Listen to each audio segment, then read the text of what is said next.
Welcome to the Pain Truth program. Let's talk about proving your pain.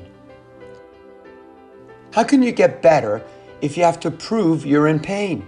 The answer is, it's impossible. There are several studies showing that perceived injustice is a strong predictor of delays in recovery after an injury. This happens especially if the injury is as a result of someone else's reckless action and not at all your fault. Not only is perceived injustice strongly linked to delays in recovery, it's also linked to more severe disability, failure to return to work, and a greater likelihood of getting a lawyer and starting a litigation battle. After a car accident, the perception of injustice is a stronger predictor of how long someone will suffer from pain than the severity of the actual accident. Meaning, some cars collide at high speeds and even roll over, and yet their passengers fully recover within 6 weeks. In other cases, a person is rear-ended at a relatively low speed while at a stoplight, and the passenger suffers from severe pain and is unable to work for several months or years. Why? Why do some people recover so quickly and some very slowly after an injury? This is a complex question, but one important factor has to do with whether you have to prove your pain to anyone or not. The moment somebody is put into the position where they have to prove that they're in pain, whether it's to their spouse, their insurance company, or workman's compensation, their pain will persist. The brain is so powerful that if it feels it has to prove to anybody that they're still in pain, their symptoms are magnified by the nervous system. If you have a pending lawsuit, unfortunately, that can sometimes take years to resolve. The catch-22 part is that if you get better, fully recover, and return to all your normal activities, then the lawyer no longer has a case to continue with the legal battle. The brain then has to struggle and decide, do I get better or just call my battle off with the insurance company or compensation board? Or do I continue to suffer and prove my pain as there was injustice done to me and I rightly deserve compensation? There is unfortunately no easy solution to reverse the stress that one naturally feels after a car accident or a work injury.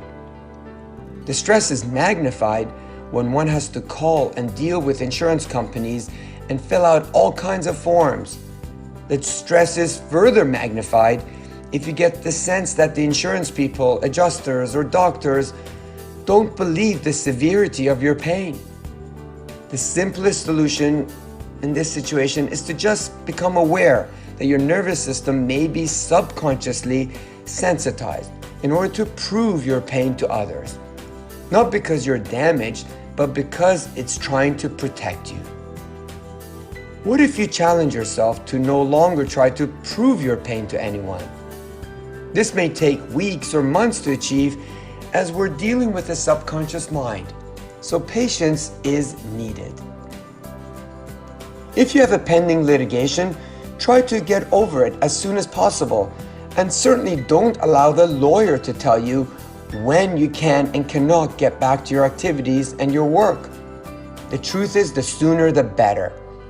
If you're dealing with workers' compensation for a number of months or more than a year, you also need to stop the stressful fight with them as soon as possible.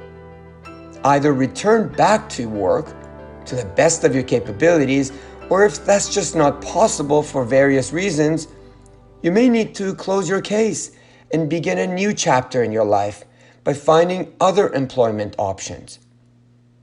This is certainly an extremely difficult decision to make, but you must make it. The sooner the better. You may need professional psychological and career counseling to help you with these issues, as they're not easy choices. To summarize, here are 5 factors that predict delayed recovery after accidental injuries. 1. If your injury was not your fault and you feel a sense of injustice and are very angry and traumatized by the event, recovery is much slower. 2.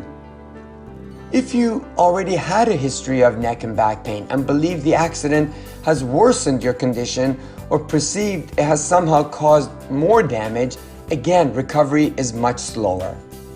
3. If you avoid getting back to your usual life activities and your work due to fear of re-injury or at the advice of a lawyer, recovery is unlikely. 4. If you have a work injury or been involved in an accident and feel that your workplace or insurance companies are not compassionate, but put you in a position where you constantly have to prove your pain, recovery is very unlikely.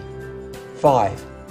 If you perceive that your spouse or family member is uncaring and questioning the severity of your pain and injury, again, you may be put into a position where you have to prove your pain, which sadly makes recovery much slower.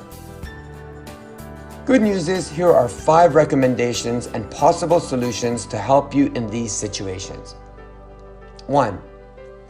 Complete the Pain Truths program in order to understand that injuries to muscles, tendons, ligaments, and even bone fractures improve within 3 months. So persistent pain may be related to other factors, not just tissue injury. The Pain Truths program will also help you understand the link between fear, stress, anxiety, and anger and your pain. 2. Seek active therapy approaches to treatment that focus on physical activities instead of passive therapies that repeatedly attempt to fix your body or simply put machines on your body. 3. Trust your doctor and therapist when they advise you to participate in certain physical activities and return to work plans. 4. Seriously consider putting a closure to your stressful insurance battles and start a new chapter in life. 5. If needed, seek medical, psychological, or career counseling to help you deal with stress, anxiety, or anger. Because how can you get better if you have to constantly prove your pain? The answer is, it's impossible. But the good news is, there are solutions.